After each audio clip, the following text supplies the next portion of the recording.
یہ غزوہ احد کا مقابلہ ہے۔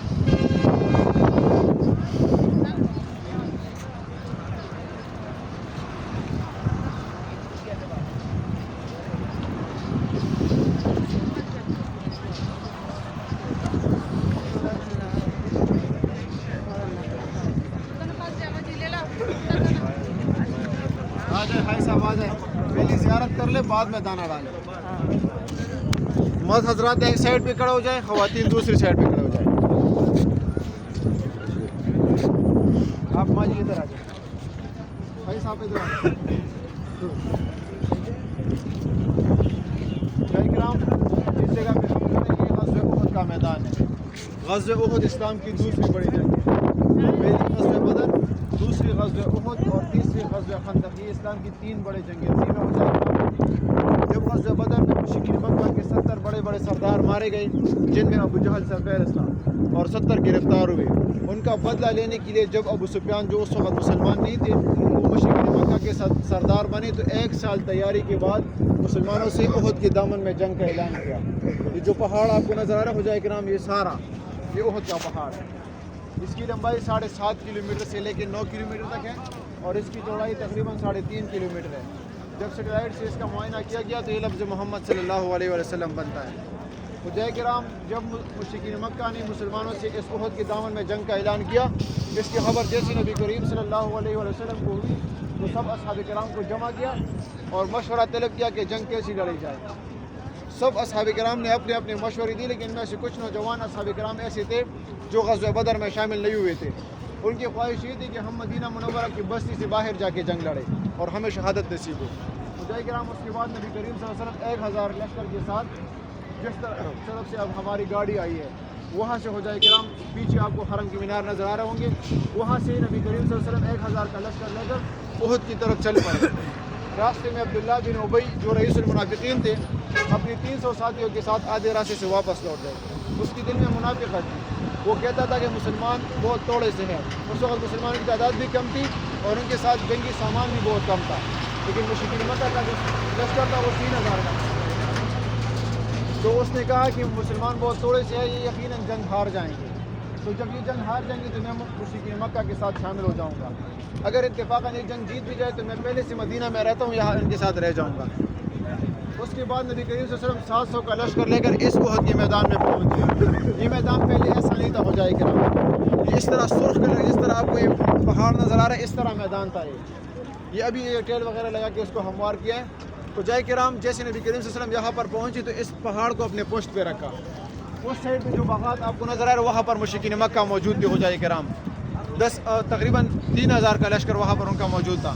یہ جو پہاڑی آپ کو نظر آ رہی ہے، دیکھیں اس پہاڑی پر نبی کریم صلی اللہ علیہ وسلم نے کچھ اصحاب کرام کو تیر اندازوں کو نصب کیا، کیونکہ یہ پہاڑی اس وقت بہت اونچی تھی حجاء کرام۔ بارش کی وجہ سے یہ لوگ اس کے اوپر چڑھتے تو یہ چوٹی ہو گئی ہے اور یہ جگہ بھی اوپر کیا انہوں نے۔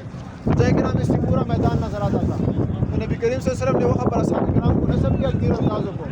جبل عربی پہاڑ کو کہتے ہیں، رومات تیر انداز کو کہتے ہیں، تیر پھینکنے والے کو۔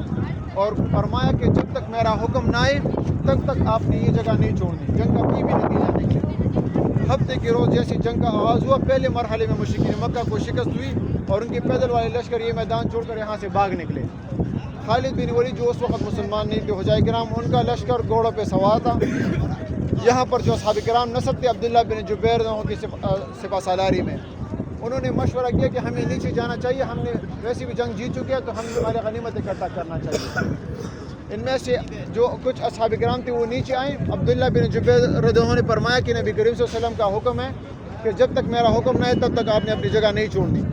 تو جیسے وہ اصحاب کرام نیچے آئے مال غنیمت اکٹھا کرنے کے لیے، وہاں پر مال غنیمت اکٹھا کرنے میں مصروف ہوئے۔ کچھ اصحاب کرام اس پہاڑی کے اوپر رہے۔ خالد بن ولید رضی اللہ عنہ، جو اس وقت مسلمان نہیں تھے، جہاں سے ہم نے روڈ کراس کیا، یہاں پر پیچھے آپ کو ایک نہر نظر آ رہا ہوگا، یہ دیکھیں ابھی بھی نظر آ رہا ہے۔ یہ اس زمانے میں درہ ہوا کرتی تھی، یہ ابھی اس کو نہر بنائے بارشی پانی کے لیے۔ تو وہاں سے اس نے دوبارہ اپنی لشکر تیار کی اور اس راستے پہ آ کے اس پہاڑی کی بیک سائڈ پہ چڑھے۔ جو اصحاب کرام وہاں پر موجود تھے ان کو شہید کر کے نیچے احد کے میدان میں آئے۔ وہاں سے جب ابو سفیان کو خبر ملی کہ ہمارے دوسری لشکر نے پیچھے سے حملہ کیا، تو وہ بھی دوبارہ اس احد کے میدان میں واپس لوٹ گئے اور مسلمانوں کی اسی میدان میں دونوں طرف سے گھیر لیا گیا۔ افرا تفری کا ایک ماحول بنا اور اس میں ہمارے 70 اصحاب کرام شہید ہوئے.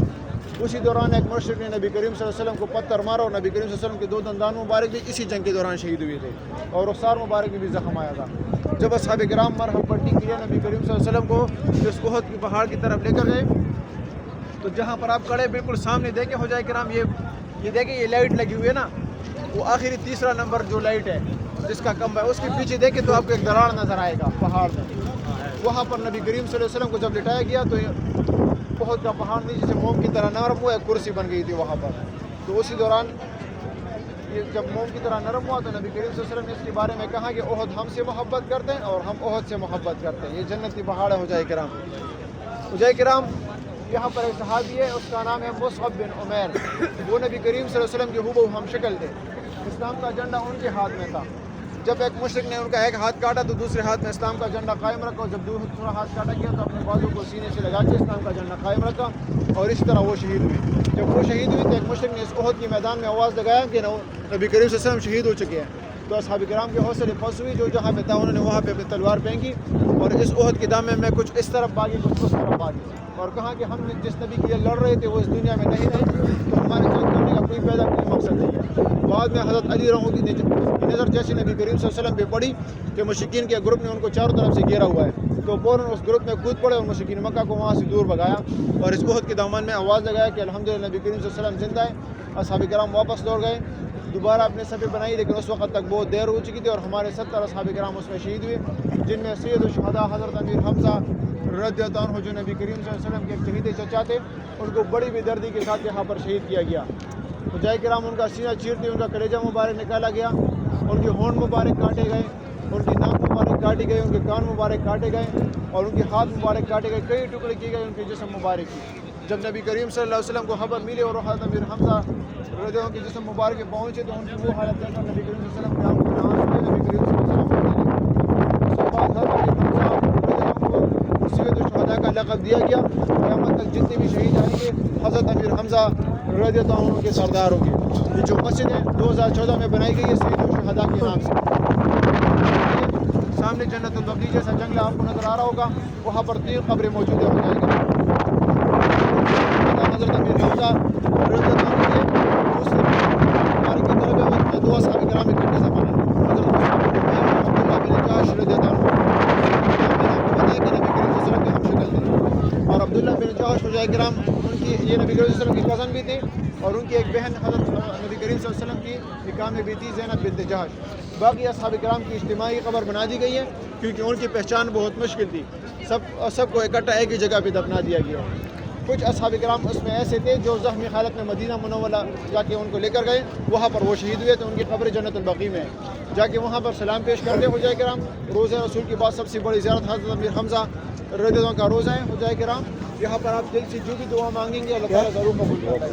جزاک اللہ خیر. کسی کے ذہن میں کوئی سوال ہے یا کسی کو سمجھنا ہو تو ابھی مجھ سے پوچھ سکتے ہیں, ٹھیک ہے.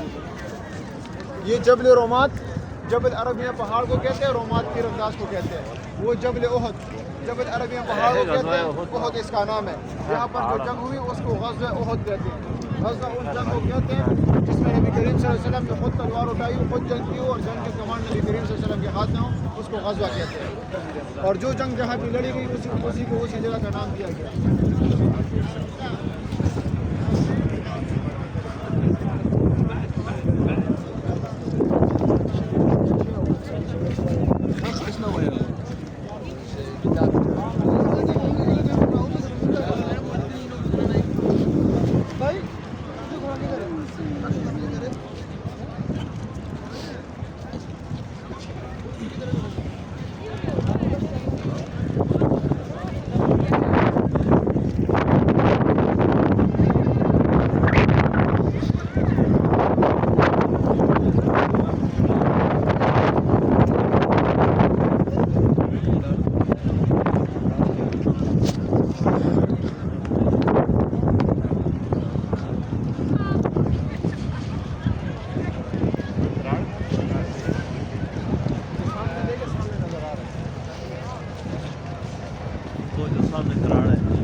نیچے دیکھیں نیچے بالکل بالکل آگے یہ مینار کے بالکل اس طرف دیکھیں پہاڑ جیسے شروع ہوتا ہے اس کا ایک حصہ الگ ہوا ہے لیکن کنکریٹ کے بعد اس کو بند کیا ہوا ہے کورونا کے بعد کنکریٹ سے بند کیا ہوا ہے اندر تم نہیں جا سکتے باہر سے بس نہیں دیکھ سکتے وہاں پر ایک چھوٹی مسجد بھی ہے جہاں پر نبی صلی اللہ علیہ وسلم نے زخمی حالت میں نماز ادا کی اور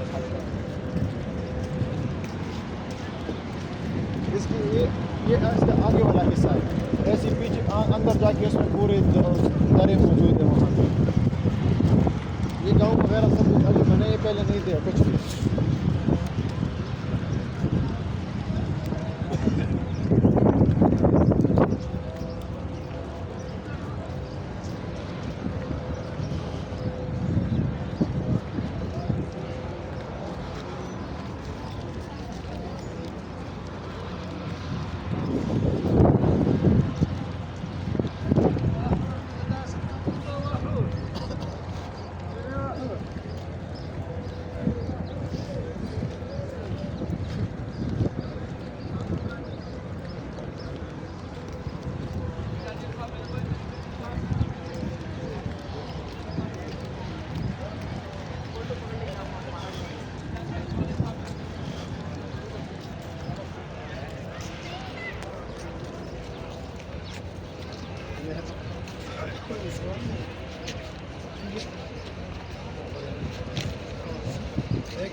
سامنے دیکھے سامنے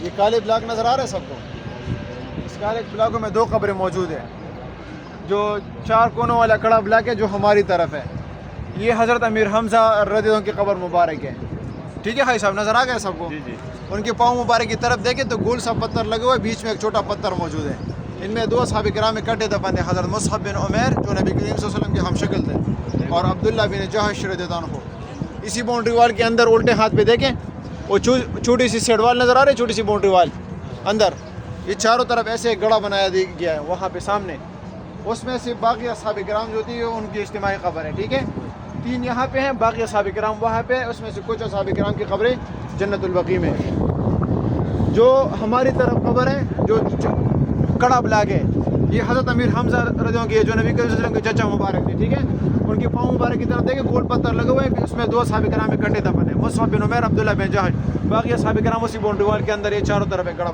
سلام پیش کرے پہلے السلام علیکم اہل الدیار من المؤمنین والمسلمین وإنا إن شاء الله للاحقون أسأل الله لنا ولكم العافية السلام عليكم يا أمير حمزة السلام عليكم يا مصعب بن عمير السلام عليكم يا عبد الله بن جحش السلام عليكم يا أهل الديار السلام عليكم يا شهداء أحد آگے پیچھے درود شریف سورۃ فاتحہ اور سورۃ اخلاص پڑھ کے اپنے تمام مسلمانوں کے لیے دعائیں کریں ٹھیک ہے